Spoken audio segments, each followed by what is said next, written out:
আজকের এই চমৎকার বিশ্লেষণে সবাইকে স্বাগত। চলুন সরাসরি মূল বিষয়ে ঢোকা যাক।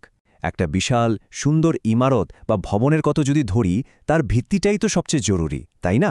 ঠিক তেমনি একটা শিশুর মন আর মানসিকতা গড়ার ক্ষেত্রে পরিবার হলো সেই মূল স্থপতি। একটা শিশুর ভবিষ্যতের ভিত কেমন হবে সেটা পুরোপুরি নির্ভর করে তার পারিবারিক আবহের উপর। কিভাবে পরিবারের সদস্যদের একটু একটু যত্নে একটা শিশুর আগামী দিনের ইমারত গড়ে ওঠে, আর সেটাই আমরা গভীরভাবে জানার চেষ্টা করব। অনেকেই ভাবতে পারেন স্কুলই তো সব শেখায়, কিন্তু একটু তলিয়ে দেখলে স্কুলের প্রথাগত পরিবেশ আর প্রাত্যহিক পারিবারিক পরিবেশের মধ্যে একটা মস্ত বড় পার্থক্য চোখে পড়বে। হ্যাঁ, স্কুলে নির্দিষ্ট সিলেবাসের পড়া হচ্ছে ঠিকই, কিন্তু পরিবারের প্রতিদিনের পরিবেশ থেকে একটা শিশু যা শিখছে সেটা আসলে তার অস্থিমজ্জায় মিশে যায়। বলতে গেলে শুধু চার দেয়ালের ক্লাসরুমে নয়, বরং পরিবারের প্রতিটি মানুষের সচেতনতা, তাদের দৈনন্দিন আচরণ, এগুলোই কিন্তু শিশুর জীবনের সবচেয়ে মজবুত ভিতটা তৈরি করে দেয়, একদম চিরস্থায়ী একটা প্রভাব। তো আজকের এই আয়োজনে আমরা ঠিক কি নিয়ে কথা বলবো? খুব সংক্ষেপে যদি বলি, প্রথম শিক্ষালয় হিসেবে পরিবারের আসল ভূমিকা, মানসিক সমর্থন, মূল্যবোধ তৈরি, সৃজনশীলতার বিকাশ, নিরাপদ পরিবেশের গুরুত্ব এবং সবশেষে একটা উজ্জ্বল ভবিষ্যতের রূপরেখা নিয়ে আলোচনা থাকছে। চলুন একে একে বিষয়গুলোর গভীরে যাওয়া যাক। শুরুতেই আসা যাক পরিবারের একেবারে প্রাথমিক ভূমিকার কথায়।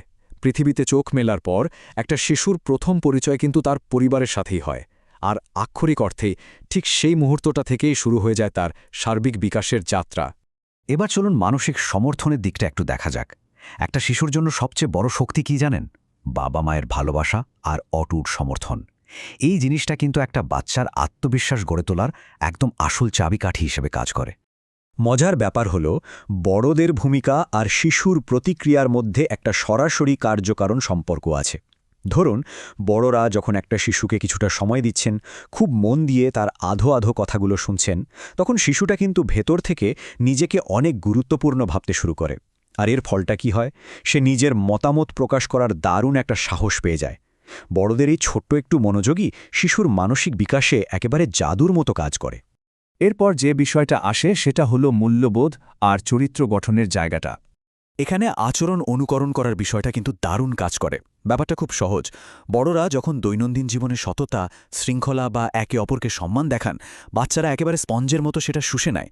তারা সারাক্ষণ বড়দের পর্যবেক্ষণ করতে থাকে, আর একেবারে অবচেতনভাবেই সেই একই মূল্যবোধগুলো তারা নিজেদের ভেতরে গেঁথে ফেলে এবং বাস্তবেও সেটা অনুসরণ করতে শুরু করে। আর ঠিক এই কারণেই বলা হয়, পরিবারই হচ্ছে একটা শিশুর জীবনের প্রথম এবং সবচেয়ে গুরুত্বপূর্ণ স্কুল। একটা বাড়ি তো শুধু ইটবালি পাথরের কোনো কাঠামো নয়, তাই না? এটাই হলো একটা মানুষের জীবনের সবচেয়ে বড় শিক্ষাকেন্দ্র। শুধু কি নিয়মকানুন? মোটেও না। মেধা আর সৃজনশীলতা বিকাশের দিকটাও আমাদের দেখতে হবে।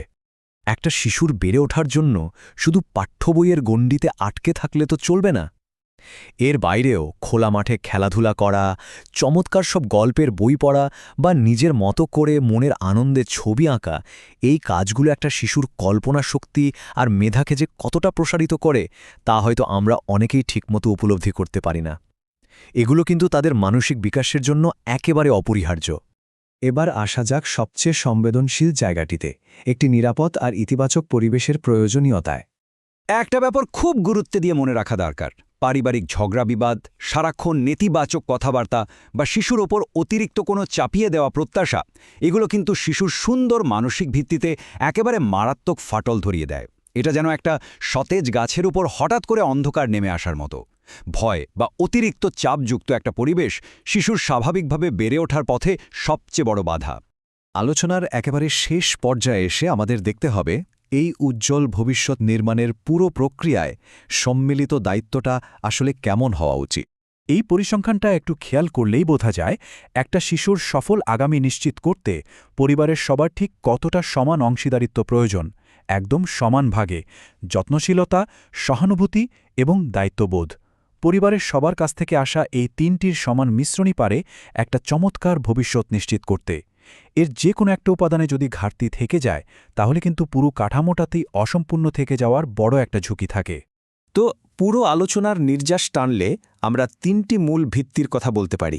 প্রথমটি হল ভালোবাসা, দ্বিতীয়টি সঠিক শিক্ষা এবং তৃতীয়টি হল উপযুক্ত দিক নির্দেশনা।